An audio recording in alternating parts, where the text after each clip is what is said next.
नमस्कार। सरस्वती के वरद पुत्र डॉक्टर अशोक द्विवेदी रचित औपन्यासिक कृति वन्या के लोकार्पण एवं विचार गोष्ठी कार्यक्रम में आप सबका हार्दिक अभिनंदन है, स्वागत है। वन्या के लेखक, साहित्य अकादमी के भाषा सम्मान से सम्मानित पाती जैसी दिशा बोध की पत्रिका के यशस्वी संपादक डॉक्टर अशोक द्विवेदी जी को बहुत बहुत बधाई। कार्यक्रम की अध्यक्षता कर रहे हैं प्रोफेसर कपिल कुमार, प्रख्यात इतिहासकार, वरिष्ठ फेलो, पूर्व प्रधानमंत्री संग्रहालय एवं पुस्तकालय नई दिल्ली। प्रोफेसर अल्पना मिश्र जी, प्रोफेसर रामचंद्र, वरिष्ठ साहित्यकार हैं, हिंदी विभाग दिल्ली विश्वविद्यालय से।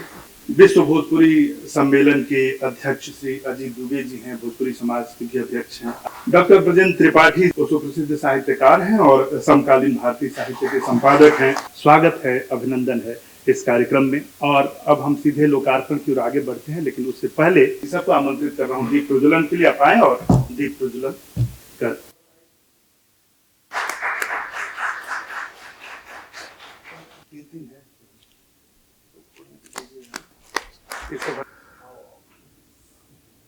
आज के कार्यक्रम की जो अध्यक्षता कर रहे हैं प्रोफेसर कपिल कुमार, उनको बुके देने के लिए, उनके स्वागत के लिए डॉक्टर सुशील तिवारी जी से आमंत्रित करता हूं।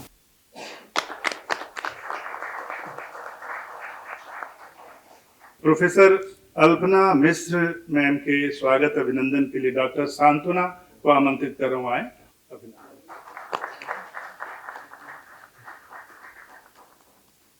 प्रोफेसर रामचंद्र के अभिनंदन के लिए, स्वागत के लिए मैं यस पब्लिकेशन के जतिन भारद्वाज जी को आमंत्रित करता हूं, जो आज के कार्यक्रम के दुल्हा हैं। मैं उनके स्वागत के लिए प्रमोद तिवारी जी को आमंत्रित करता हूं।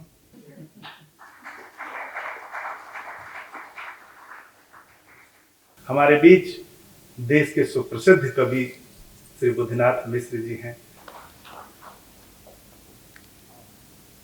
और अध्यक्षीय युवा, आप दोनों बहुत पुराने मित्र हैं। और देखिए, मैं आमंत्रित कर रहा हूं डॉक्टर अशोक द्विवेदी जी को लेखकीय वक्तव्य के लिए। डॉक्टर अशोक द्विवेदी जी। आदरणीय अध्यक्ष जी और ख्याति लब्ध साहित्यकार विद्वत्गण, पुस्तक के लेखन के पीछे मुझे जो प्रेरणा मिली है वह मेरे पितामह स्वर्गीय वासुदेव दुबे ब्रह्मचारी जी की छत्र छाया में मिली। कक्षा 7 या 8 का मैं विद्यार्थी था और मेरे पितामह, मेरे बाबा वेद उपनिषद पुराणों के बहुत अच्छे ज्ञाता थे। आर्ष ग्रंथों की उनके पास एक अच्छी खासी लाइब्रेरी थी। हस्तलिखित पुस्तकों का भी उनके पास भंडार था। तो कक्षा 7-8 में पढ़ते समय मैं कभी जाता था तो एक लालच होती है जो बाल सुलभ जिज्ञासा होती है, उसमें उन्होंने मुझे महाभारत के कुछ खंडों को पकड़ा दिया। पढ़ाई खत्म करने के बाद एक बार फिर जब मैं पुराने ग्रंथों की ओर लौटा तो मेरे मन में कई प्रश्न उठे, कई सवाल उठे, मानव जीवन को लेके, परिवार को लेके, समाज को लेके, और इनके भीतर कैसे सामंजस्य बैठता है, बैलेंस कैसे होता है, और वो भी जब अंतर विरोधों की स्थिति हो, भरमार हो, उसमें सामंजस्य कैसे बनता है। इस पे मैंने थोड़ा बहुत सोचने का प्रयास किया। तो मुझे लगा कि जिस भावभूमि पर मैं कुछ कहना चाहता हूँ उसके लिए महाभारत का परिप्रेक्ष्य बहुत समृद्ध है और शक्तिशाली संदेश देने वाला है। मेरे मन में जो केंद्रीय भाव था वो ये था कि ये जो भारतीय समाज है, इसकी रचना हुई या इसकी एक सतत जो विकासमान धारा चली, इसके पीछे ऐसे लोगों का बहुत महत्व है जो हाशिए का समाज था, आदिवासी थे, नदी सभ्यता से जुड़े हुए थे लोग, जिन्होंने कृषि और पशुपालन इत्यादि का कार्य किया। तो जो वनवासी आदिवासी समाज था, जो विभिन्न जातियां थीं, जिनके बारे में उस समय के पढ़े लिखे सभ्य समाज की धारणा अच्छी नहीं थी, राक्षस, अमानव, इस तरह की बातों से विभूषित किया जाता था। तो मुझे लगा कि ये उनके साथ अन्याय हुआ है। मैंने आज के परिप्रेक्ष्य में उसको पुनः रेखांकित करने के लिए और उसको फिर से पुनरुज्जीवित करने के लिए जो अपनी कल्पना शक्ति द्वारा एक कथा बुनने का प्रयास किया है वह इस वन्य में है। ज्यादा नहीं कह करके आप लोगों से बहुत बहुत धन्यवाद। जिस किताब की बात हो रही थी अब हम उसका लोकार्पण करा दें।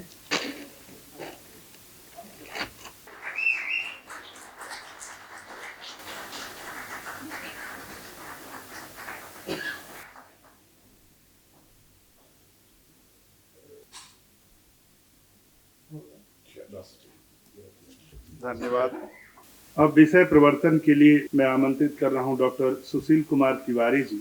सभागार में उपस्थित विद्वज्जन, देवियों और सज्जनों, वन्या पुस्तक की जो रचना प्रक्रिया रही है मैं उसका प्रत्यक्ष साक्षी रहा हूं। इस पुस्तक के प्रकाशन से पहले डॉक्टर अशोक द्विवेदी जी ने भोजपुरी में वंचरी करके उपन्यास लिखा था, लेकिन वो अत्यंत संक्षिप्त उपन्यास था। उसमें इतने विराट फलक को लेकर के बात नहीं की गई। काफी श्रम करके इन्होंने ये विशालकाय उपन्यास लिखा।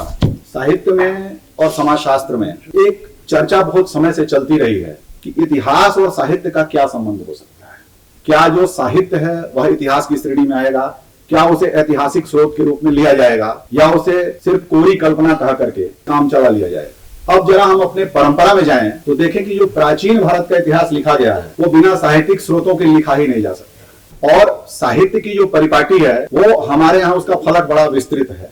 इसीलिए कहते हैं कि जो श्रुत है वह भी साहित्य है, जो अश्रुत है वह भी साहित्य है। दूसरा प्रश्न ये है कि ऐसी कृतियां जो किसी ऐतिहासिक तथ्य को, किसी ऐतिहासिक घटना को, पौराणिक काल की चीजों को लेकर के जो घटित हो चुका है उसको रिक्रिएट कर रही हैं, वो किस तरह से पढ़ी, सुनी और बुनी जाएंगी। पिछले कुछ दशकों से इस विमर्श ने काफी जोर पकड़ा है कि साहित्य जो लिखित है वही नहीं, जो किंवदंतियां हैं वह भी इतिहास का अंग हो सकती हैं अगर उनके लिए हमारे पास अन्य प्रसाधनों से, अन्य साधनों से तथ्य मौजूद। साहित्य के इतिहास लेखन में मुझे लगता है उस तरह से काम नहीं हुआ जैसा होना चाहिए। दूसरी बात, उपेक्षित समुदायों की बात। ऐसे समुदाय जो हाशिए पर रहे, जिनको मुख्य धारा के समाज ने सभ्य समाज का दर्जा नहीं दिया, जिसको सुसंस्कृत नहीं कहा। इस उपन्यास को जब आप पढ़ेंगे तो आप पाएंगे वन्या, वो वनवासी संस्कृति की जो कथा है वो मुख्य कथा के रूप में चलती है, लेकिन अवान्तर कथा के रूप में महाभारत की मुख्य कथा भी चलती है। आज के समय में जब हम इन सारी चीजों को देखते समझते हैं तो हमें यह, मुझे लगता है, समझना और सोचना आवश्यक हो चला है कि किसी को उपेक्षित समुदाय कह करके, हाशिए का समुदाय कह करके, यह कह करके खारिज नहीं किया जा सकता कि वो मुख्य धारा की संस्कृति नहीं।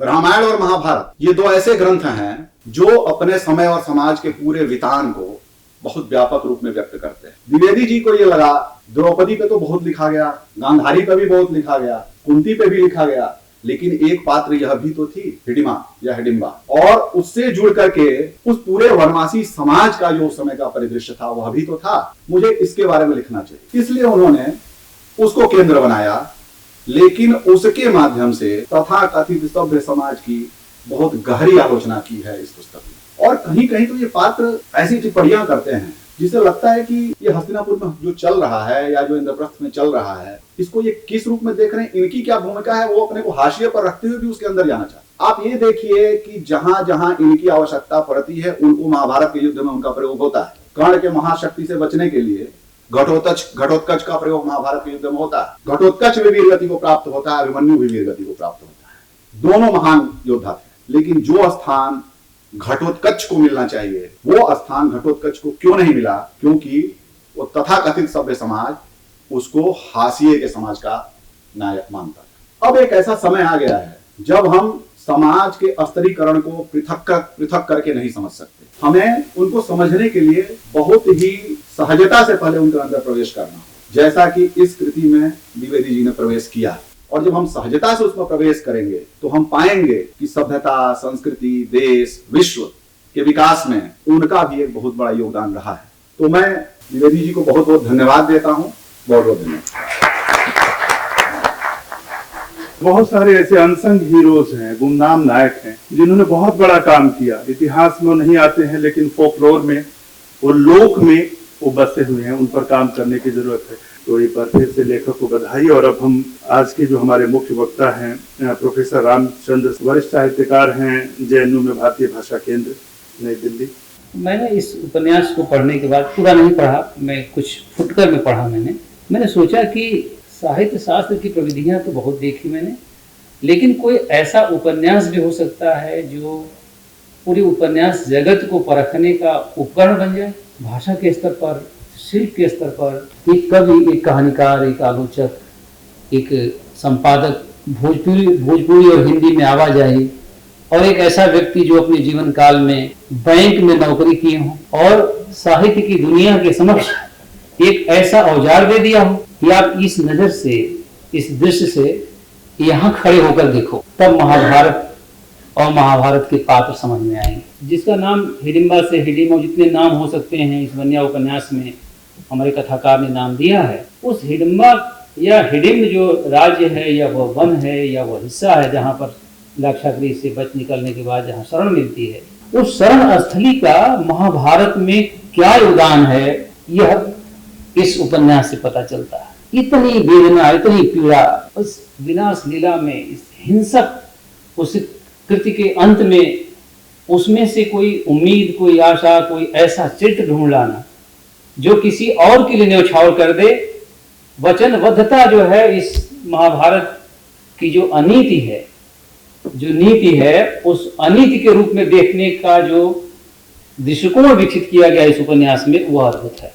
मैं सर्वप्रथम आदरणीय डॉक्टर अशोक जी को बहुत बधाई देता हूँ, अतिरिक्त सम्मान देता हूँ कि आपने हिंदी की दुनिया को, हिंदी कथा साहित्य को उपन्यास के माध्यम से उपन्यास की दुनिया और महाभारत को भी समझने का एक नया उपकरण दिया है। मेरा मानना रहा है कि किसी भी हर चीज को समझने का हमारे पास एक ही औजार, एक ही दृष्टि हो, एक ही नजरिया हो, तो उसके प्रति अच्छा भाव नहीं निकल कर आता है।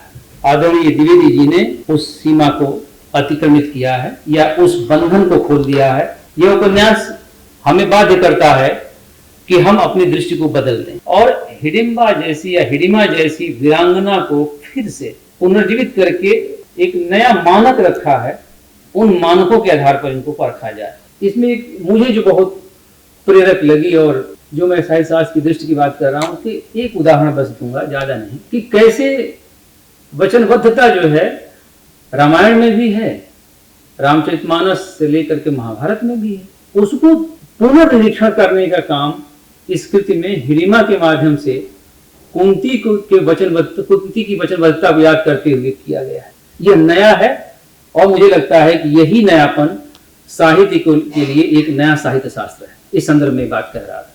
माता कुंती ने सत्य ही कहा था, वचन से बंधने और बंधे रहने का सामर्थ्य सब में नहीं होता। वचनबद्ध होने की विवशता में इच्छा के विरुद्ध अपने मन की छटपटाहट और स्वयं के भीतर से उमड़ते विक्षोभ पर नियंत्रण पाना क्या इतना सरल है? पितामह भीष्म से बढ़कर दूसरा कौन इसे समझ सकता है? उनके समक्ष न जाने कितनी बार ऐसी परिस्थितियां उत्पन्न हुई होंगी, उन्हें अपने मन को मारकर न चाहते हुए असत्य अधर्म और अन्याय के पक्ष में युद्ध करना पड़ा होगा। कौरवों के हित और संवेदनहीन निर्मम राजसत्ता की रक्षा करने के लिए वे वह सब कुछ करने को बाध्य थे जो मानवीय विवेक, गरिमा और आदर्श के विपरीत था। न जाने किन व्यवस्थाओं में उन्होंने भरी राजसभा में वह कपटपूर्ण जुआ होने दिया जो राजधर्म और कुल मूल्यों के विरुद्ध था। निजतापूर्ण वक्तव्यों और कुलवधू पांचाली द्रौपदी का भरी राजसभा में होने वाला चीरहरण भला उन्होंने कैसे सहन कर लिया? बारंबार गुहार लगाती आर्त स्त्री का ऐसा खुला अपमान भला देवतुल्य पितामह के लिए सहन के योग्य था?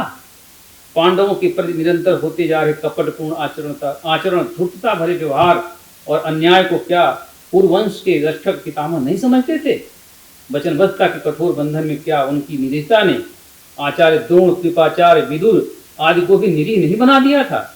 हिडिंबा उनकी इस पीड़ा भरी निरीह अवस्था को जैसे साक्षात अनुभव कर रहे थे। रचनाकार ने हिडिंबा के माध्यम से जो अनुभूति कराई है, जो प्रश्न आज जाके उठे हैं, दूसरे लोग उठाते हैं या उस समय उठना चाहिए था, एक उपेक्षित पात्र के माध्यम से नायकत्व देते हुए उस ऐसी नायिका, ऐसी वीरांगना के माध्यम से जो राज सत्ता में शीर्ष पर बैठे हुए और अस्त्र शस्त्र विद्या सिखाने वाले आचार्यगण थे, उन पे सवाल उठाती है।